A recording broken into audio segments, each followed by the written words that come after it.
사랑과 은혜가 충만하신 하나님, 한결같은 사랑으로 보호하시고 실족지 않는 삶으로 인도하시는 은혜를 감사드립니다. 우리가 지금 삶을 영위하고 있는 이 세상은 너무도 혼란스럽고 혼돈의 연속입니다.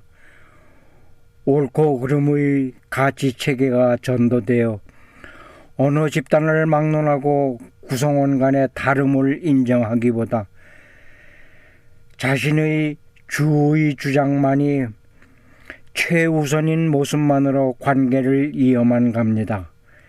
입으로만 읊조리는 겸손의 품성, 이웃사랑의 실천이 되지 않고 진정 말과 행동이 일치하는 삶으로 인도하여 주시옵소서. 낮이 갈수록 악화되는 모든 생활 여건이 우리의 삶을 주관하시는 하나님께 믿고 의지할 때 보다 나은 길이 열릴 수 있다는 믿음을 지닐 수 있도록 인도하여 주시옵소서. 아직도 끝이 보이지 않는 병마와의 싸움에 답답하고 피폐해진 심령이 원상으로 회복되는 은총을 베풀어 주시옵기를 예수님의 이름으로 기도합니다. 아멘.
사랑하는 우리 센트럴벨교회 모든 성도 여러분, 지난 한 주일 동안 날씨가 무더웠는데 모두들 평안하셨습니까? 건강들 하셨습니까? 오늘 이 예배에 신령과 진정으로 하나님께 예배드리기 위하여 동참하신 사랑하는 성도 여러분 모두를 진심으로 환영하며 또 여러분 모두를 주님의 이름으로 사랑합니다. 오늘 이 예배를 통하여 여러분들께서 하나님께서 준비하신 풍성한 은혜와 축복을 받게 되기를 간절히 바랍니다.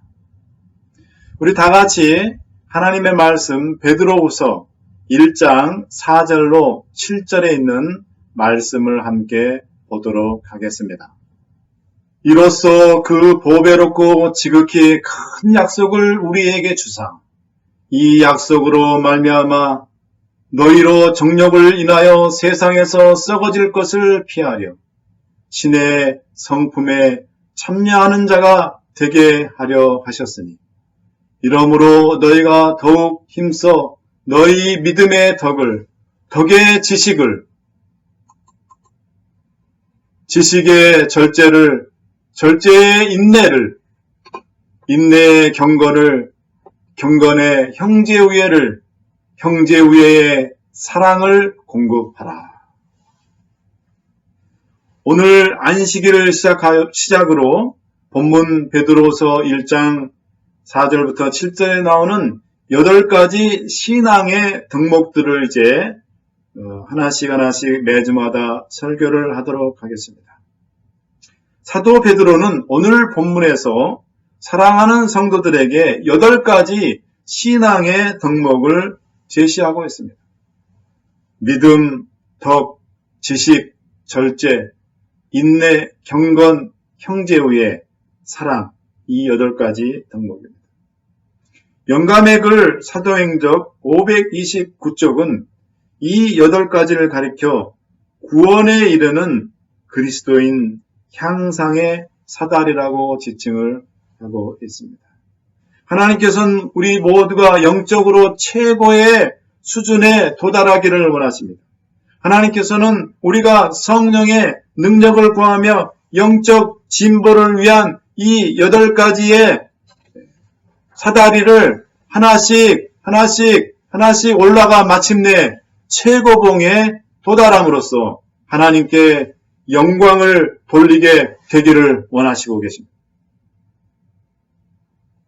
오늘 이 시간은 베드로가 이 8가지 덕목 중에서 가장 먼저 언급한 믿음에 대해서 말씀을 드리도록 하겠습니다. 오늘 이 설교의 제목은 우리가 힘써야 할 것들 8가지 중에 첫 번째인 이 믿음에 대해서 우리가 함께 말씀을 드리도록 하겠습니다. 그래서 제목이 우리가 힘써야 할 것들 1번 믿음 이렇게 제목을 정했습니다. 여러분 믿음에 대해서 한번 말해보라고 하면 어떻게 대답을 해야 할지 참 막연한 것 같습니다.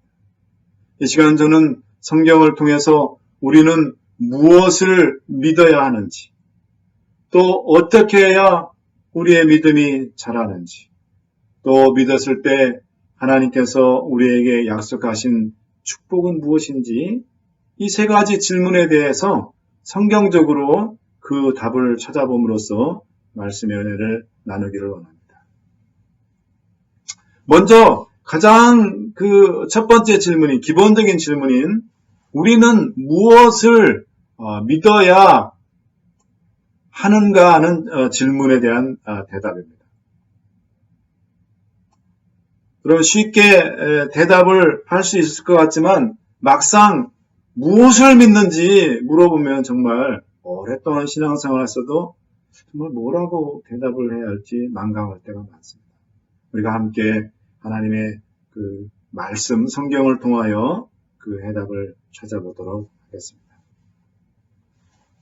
먼저 우리가 믿어야 할 것은 첫 번째로 오직 독생자 예수 그리스도를 생명의 주로 받아들일 때 죄로부터 구원받는다는 사실을 믿는 것입니다.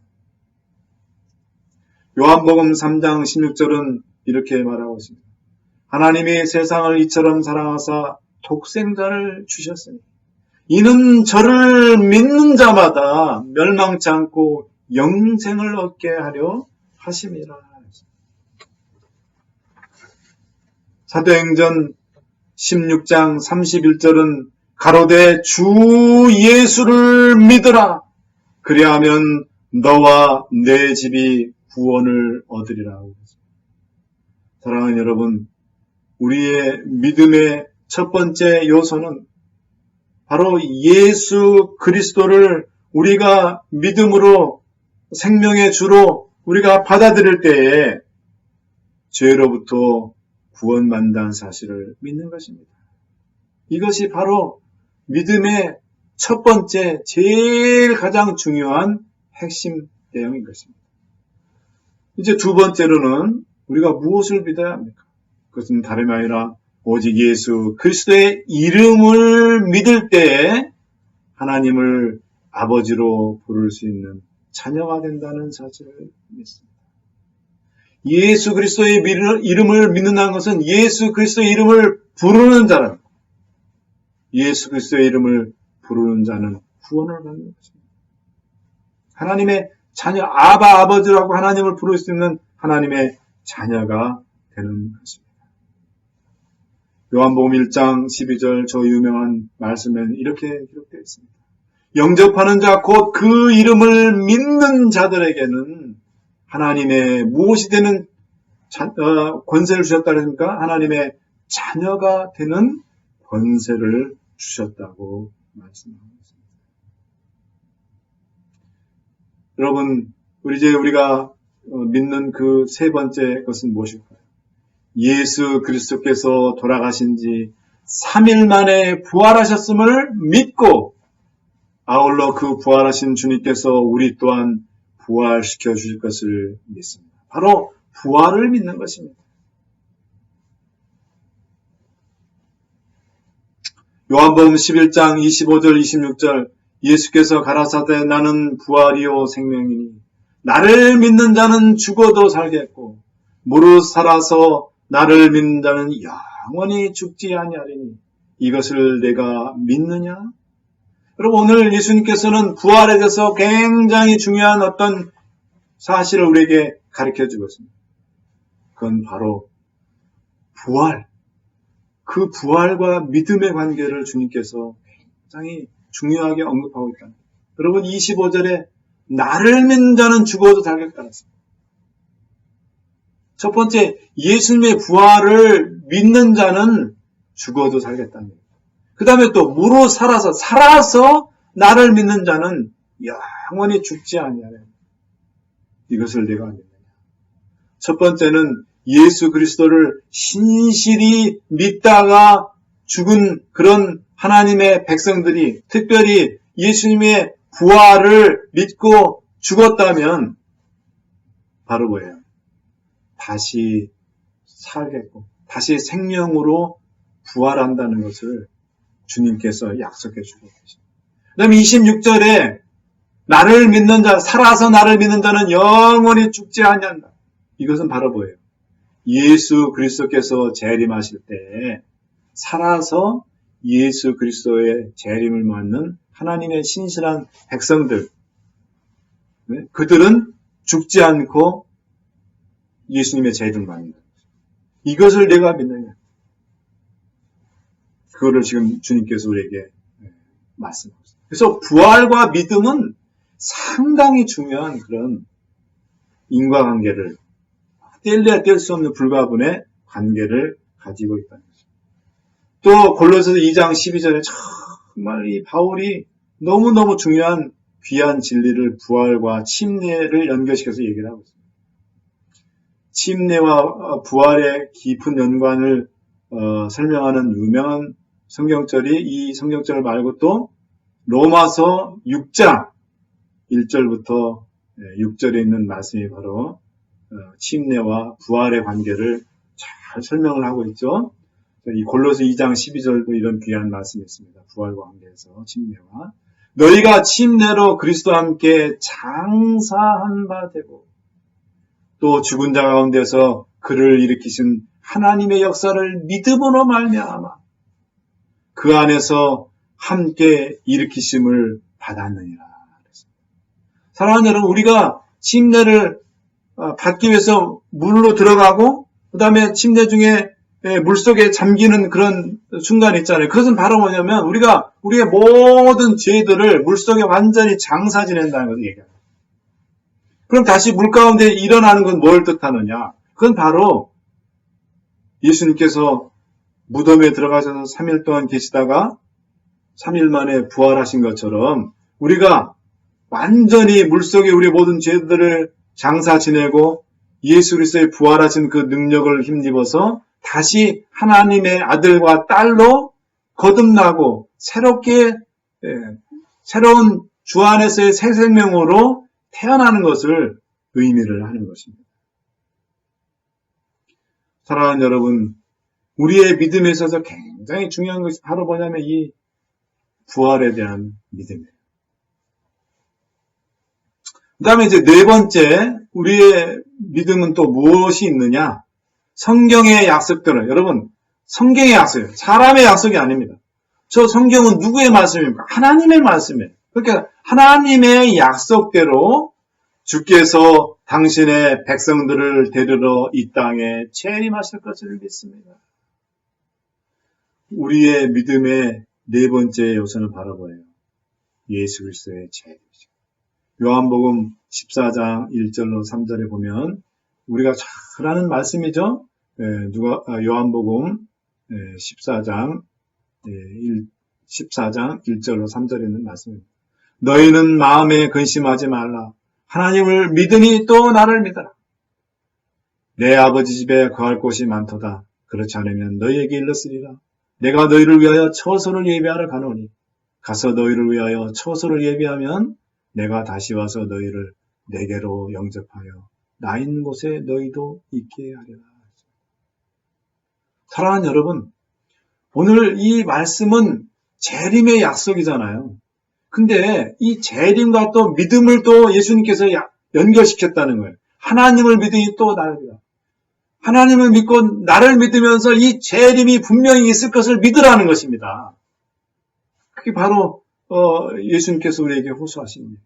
이 재림은 틀림없이 이루어질 것이라는 것을 믿으라는 것입니다. 오늘 여러분들은 정말 여러분의 믿음의 한 주체로서 예수 그리스도의 재림을 간절하게 믿고 계십니까?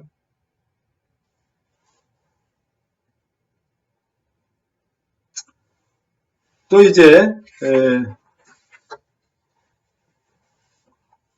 다섯 번째는 여러분 뭘 우리가 믿어야 되냐면은 하나님께서 존재하시고 또 그분을 믿는 자에게 상 주시는 분이라는 것을 믿는 것입니다.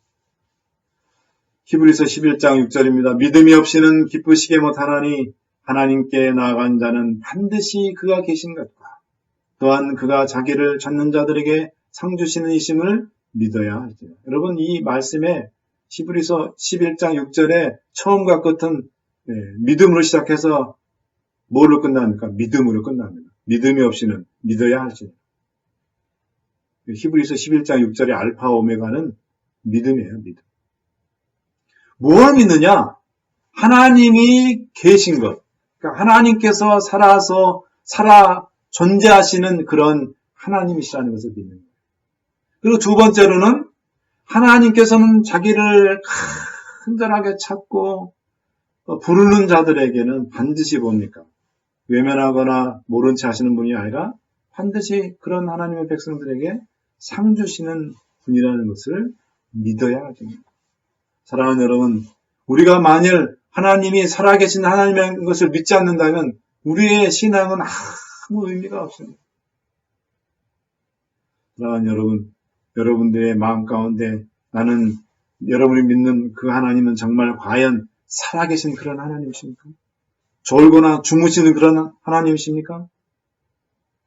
여러분, 오늘 내가 믿는 하나님은 살아계신 하나님이시고 그 하나님을 간절하게 찾고 그 하나님께 나오는 하나님의 백성들을 하나님께서는 반드시 복 주시고 상 주시는 그런 분이라는 것을 믿어야 하는 것입니다.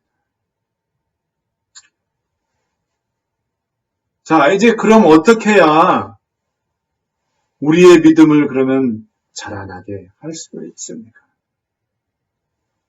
에베소서 4장 13절에 사도 바울은 우리들에게 이렇게 간절하게 권면하고 있어요.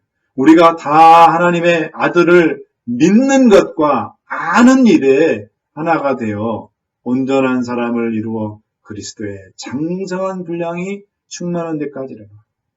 오늘 우리를 향한 바울의 호소는 뭡니까?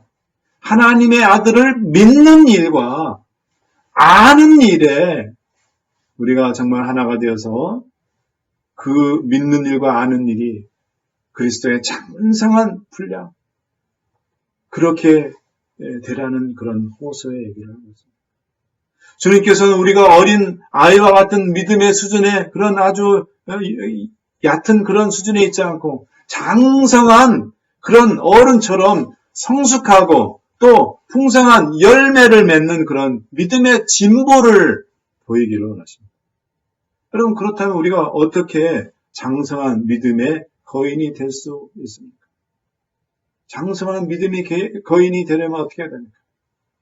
첫 번째로 우리가 말씀을 통해서 우리는 우리의 믿음이 자라나고 또 믿음의 거인이 될 수 있다는 것입니다. 요한복음 4장 41절 말씀은 이런 말씀이었습니다. 예수의 말씀을 인하여 믿는 자가 더욱 많아. 예수님의 말씀, 하나님의 생명의 말씀, 그 말씀을 통해서 믿는 자가 더욱더 자라나는 겁니다. 성장하는 겁니다. 여러분, 교회의 성장은 바로 말씀에 있어요.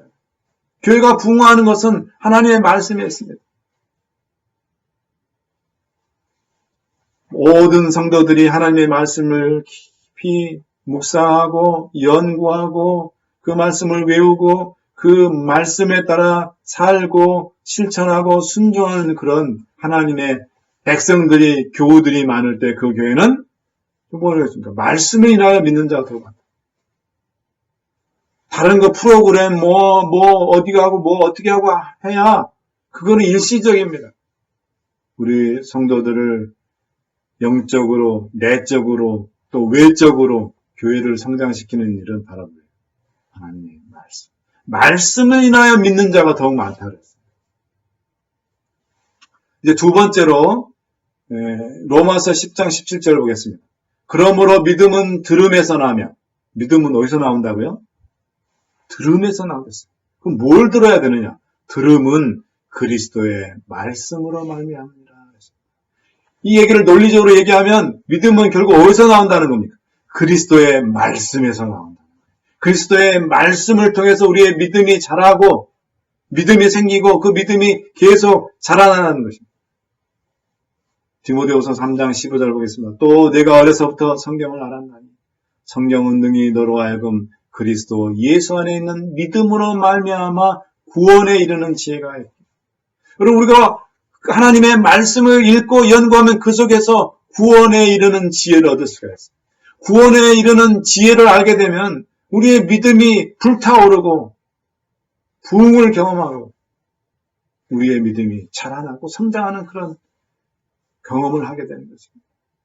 사랑하는 우리 센츄얼교회의 모든 성도 여러분, 우리의 믿음이 정말 성장하려면, 그리고 우리 교회가 정말 영적으로 부흥하고 성장하려면은, 또 우리 모두가 아름다운 품성의 열매를 맺으려면 하나님의 말씀으로 돌아가야 됩니다. 말씀을 읽고 묵상하고 들어야 됩니다. 또 할 수 있으면 말씀을 외우고 또 연구해야 합니다. 그럴 때 우리에게 하나님의 말씀의 축복이 임하고 우리의 그 믿음이 정말 큰 거인처럼 우리의 믿음이 그렇게 자라나는 것입니다. 저는 우리 센츄얼별교회 모든 성도님들이 꼭 말씀의 사람들이 다 되시기를 주님의 이름으로 축원합니다. 두 번째로 우리의 믿음이 성장하는 그런 믿음이 되려면요, 어떻습니까? 순종하는 그런 삶이 되어야 됩니다. 말씀과 함께 순종하는, 그 말씀을 순종하는 삶이 뒷받침이 돼야 돼요. 야고보서 1장 22절 말씀을 보겠습니다. 너희는 도를 행하는 자가 되고 듣기만 하여 자신을 속이는 자가 되지 말라. 여러분, 저기서 도를 행하는 자가 저 무슨 말이에요? 도라는 건 하나님의 말씀, 로고스. 하나님의 말씀을 행하는 자, 즉 순종하고 실천하고 삶 가운데 그 말씀을 따라 사는 그런 사람이 되라는 얘기입니다. 그냥 가만히 말씀만 듣고 그렇게 있지 말고 말씀을 듣고 그걸로 듣는 걸로 끝나는 게 아니라 그것을 실천하고 순종하고 또 그 말씀에 따라 사는 자가 될 때에 우리의 믿음이 자라나는 겁니다. 성장하는 믿음. 그래서 믿음의 거인이 된다. 야고보서 2장 17절 22절은 또 뭐라 하습니까? 이와 같이 행함이 없는 믿음은 그 자체가 죽은 것이다. 내가 보거니와 믿음이 그의 행함과 함께 일하고 믿음이 뭐하고 일한다고요? 행함과 함께 일한다. 실천과 일한다. 순종과 일한다는 것입니다. 행함으로 믿음이 온전케 됩니다. 여러분, 우리의 믿음이 그냥 듣고 가만히 있는 그런 믿음은 어떤 믿음? 불완전한 믿음입니다. 불구 같은 믿음이 된다는 거예요. 불구 믿음. 사랑하는 여러분, 여러분들이 정말 사도 야고보가 말한 행함이 있는 믿음, 살아있는 역동적인 믿음이 바로 순종하는 믿음입니다. 듣기만 하고 순종하지 않는다면 그 믿음은 금방 죽어버립니다. 형식적인 믿음이 되어버리고 맙니다. 이런 믿음을 가진 사람들을 우리는 교인이라고 합니다. 반면에 듣고 깨달은 것을 순종하고 실천하는 믿음, 그래서 살아있고 능력 있는 믿음을 가진 사람들 우리는 그리스도인이라고 합니다. 사랑하는 여러분이시여, 오늘 여러분과 저는 교인이십니까? 아니면 그리스도인입니까? 순종하고 실천하는 믿음의 사람이 되셔서 다른 사람을 변화시키고 또 큰 역사를 일으킬 수 있는 능력 있는 믿음의 장부들이 다 되시기를 간절히 바랍니다. 이제 마지막으로 이제 세 번째 질문은 어떤 질문입니까? 믿음의 사람이 되었을 때 어떤 축복이 우리에게 있게 될까요?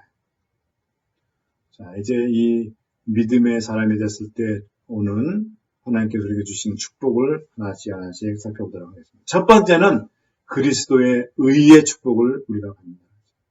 로마서 3장 22절 28절에 곧 예수 그리스도를 믿음으로 말미암아 모든 믿는 자에게 비치는 하나님의 의인이 차별이 없느니라. 그러므로 사람이 의롭다 하심을 얻는 것은 율법의 행위로 있지 않고 믿음으로 되는 줄 우리가 인정합니다.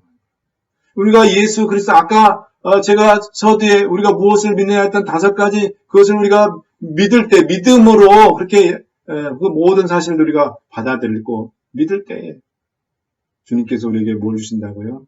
그분의 그리스도의 의의 옷을 우리에게 주십니다. 여러분 뒤에 저 사진을 보시기 바랍니다.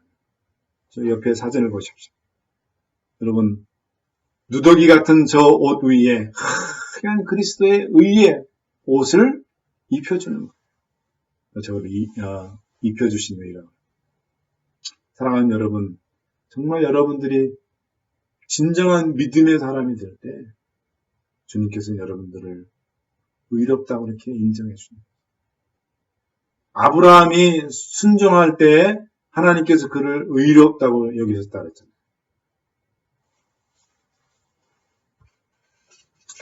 네, 두 번째로 우리가 예수님을 정말 믿음으로 우리가 인정하고 앞에서 얘기한 그 5가지 사실들 우리가 믿고 그래서 믿음의 사람이 될 때 하나님께서 우리에게 구원의 선물을 주십니다. 에베소 2장 8절입니다. 너희가 그 은혜를 인하여 믿음으로 말미암아 구원을 얻었나니 이것이 너희에게서 난 것이 아니요 하나님의 선물입니다. 여러분 왜 구원이 선물일까요? 우리가 그리스도를 믿기만 하면, 그리스도에게 손만 내밀기만 하면 주님께서 우리를 붙잡아서 저 수렁에 빠진 베드로를 구원해 주신 것처럼 우리를 주님께서 죄로부터 구원해 주시는 것입니다. 세 번째로 우리가 믿음의 사람이 되었을 때 주님께서 우리에게 주시는 그 선물은 무엇입니까? 축복은 무엇입니까? 바로 담대함과 당당함입니다. 에베소 3장 12절입니다. 우리가 그 안에서 그를 믿음으로 말미암아 담대함과 하나님께 당당히 나아감을 얻는다. 사랑하는 여러분, 믿음의 사람은 담대함이 있습니다. 용감합니다. 당당합니다.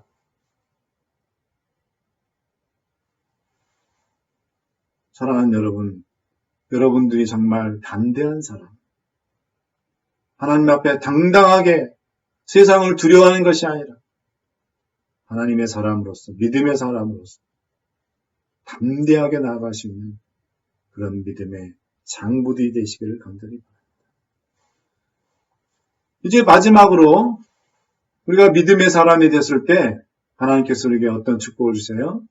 세상을 이기는 그런 승리, 세상으로부터의 승리를 하나님께서 우리에게 선물을 주십니다. 요한일서 5장 4절 보겠습니다.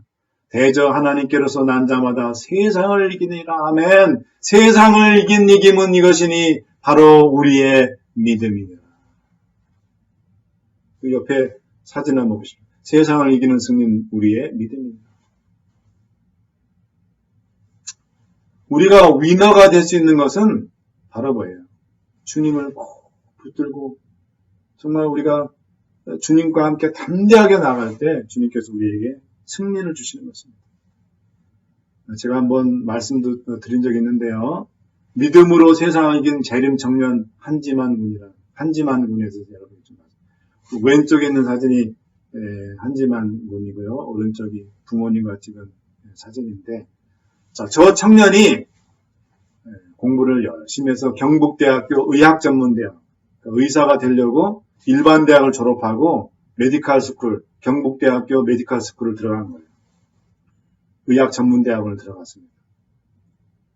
열심히 공부하는데 의대에 들어가면은 치대나 의대나 들어가면은 시험들이 굉장히 많거든요. 뭐 미드텀, 중간고사, 뭐 기말고사 이런 그런 시험이 아니라 매주마다 그렇게 시험을 봅니다.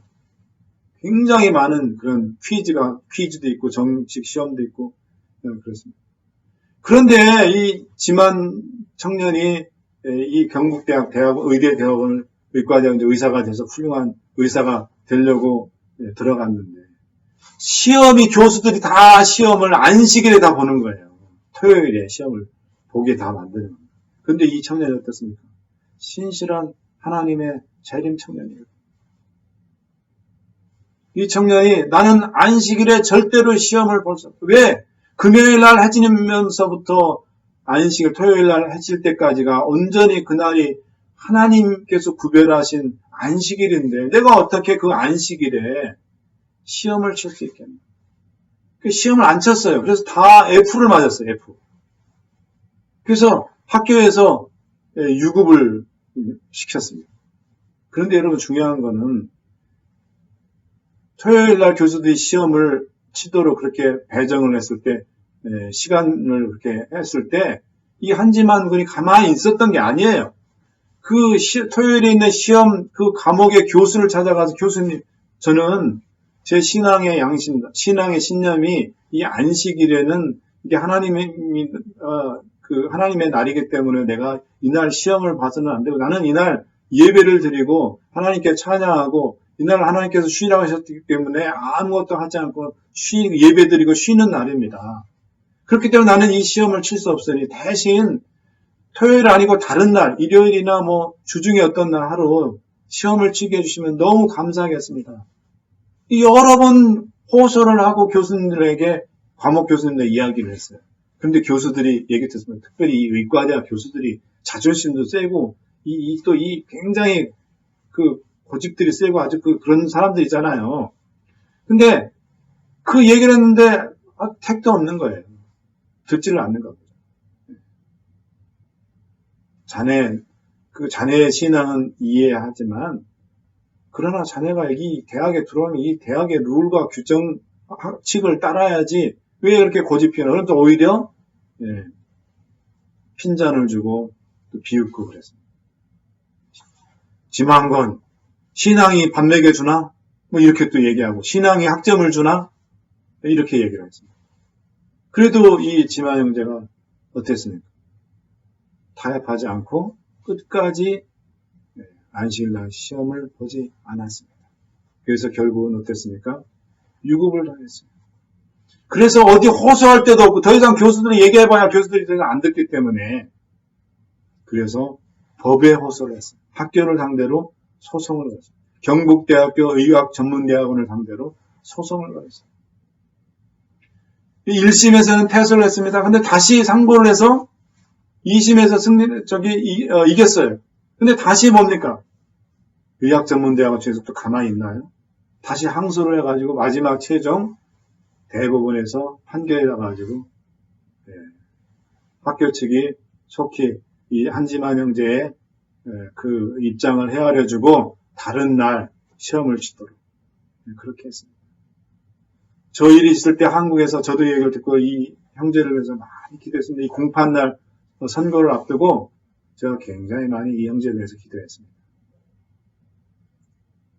그 부모님과 찍었는데 그 부모님이 아버님이 영남36 중고등학교 지금 현재 영남36 고등학교 교장선생님 한기태 선생님 한기태 교장선생님 대법원에서 승소 판정을 받고 지금 찍은 기쁜 얼굴로 찍은 그런 사진입니다.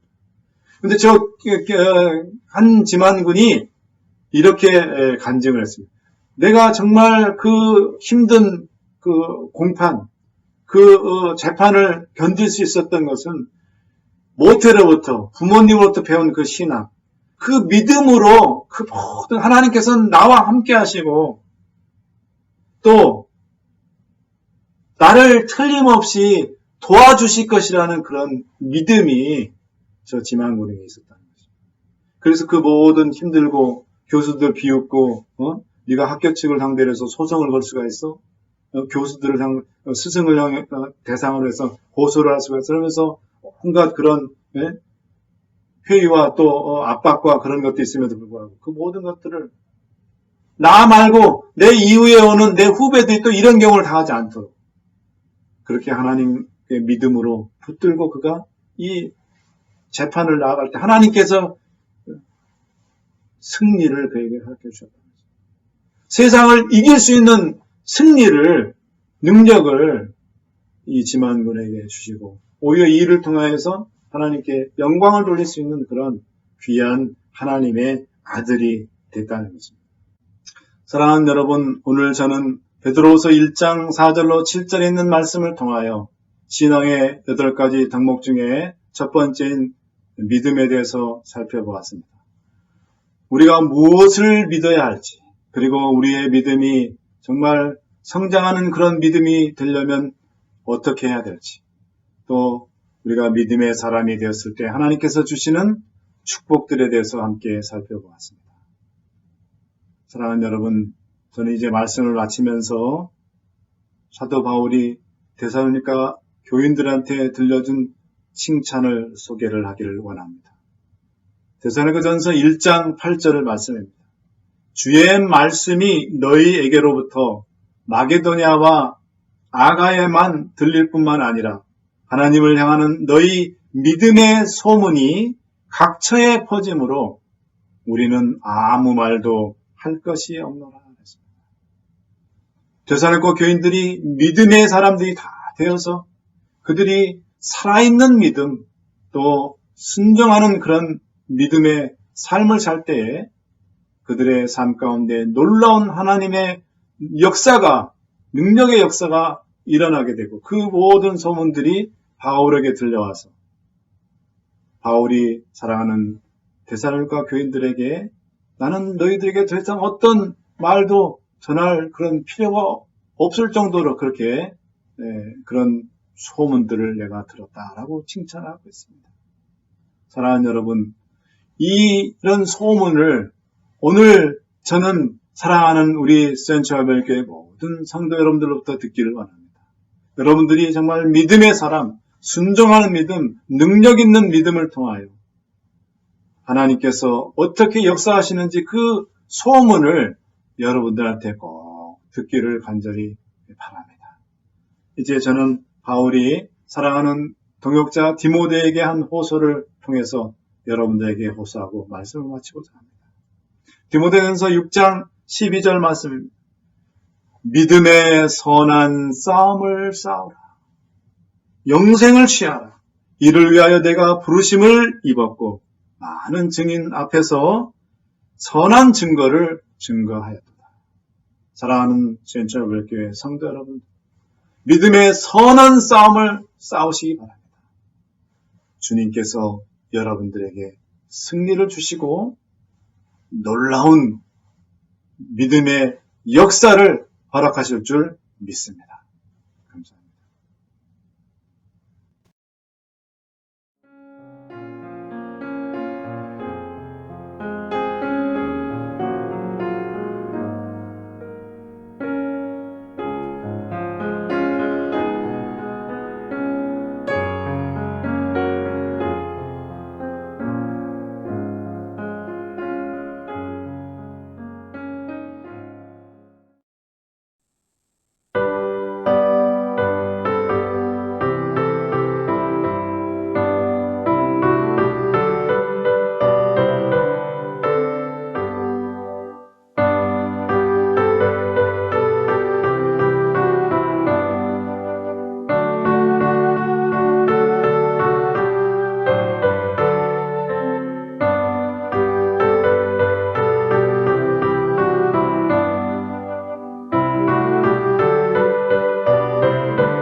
자비로운 주 하나님, 코로나 바이러스의 광풍 속에 두려움과 혼란 속에 살다 보니 계절은 어느새 한여름이 되었고 이렇게 7월의 첫 안식일을 맞게 되었습니다. 코로나 바이러스 앞에서 아무것도 할 수 없고 그저 주정부나 연방정부의 지침에 따라 살 수밖에 없는 저희 자신들을 보며 한없는 무력감을 느끼지 않을 수 없습니다. 무엇보다도 안식일마다 성전에 모여 마음껏 하나님을 예배하며 찬양 드리지 못함이 너무나 가슴 아픕니다. 주여 어서 속히 이 코로나 바이러스를 잠재워 주시옵소서. 아직 백신조차 개발하지 못하는 인간들을 더 이상 우리는 신뢰할 수가 없습니다.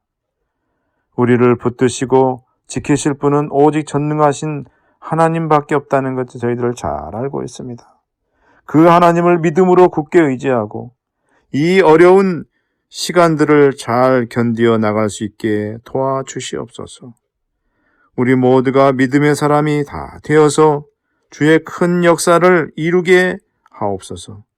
그리하여 데살로니가 교인들처럼 믿음의 소문을 널리 떨치는 믿음의 거인들, 믿음의 장부들이 되게 하옵소서.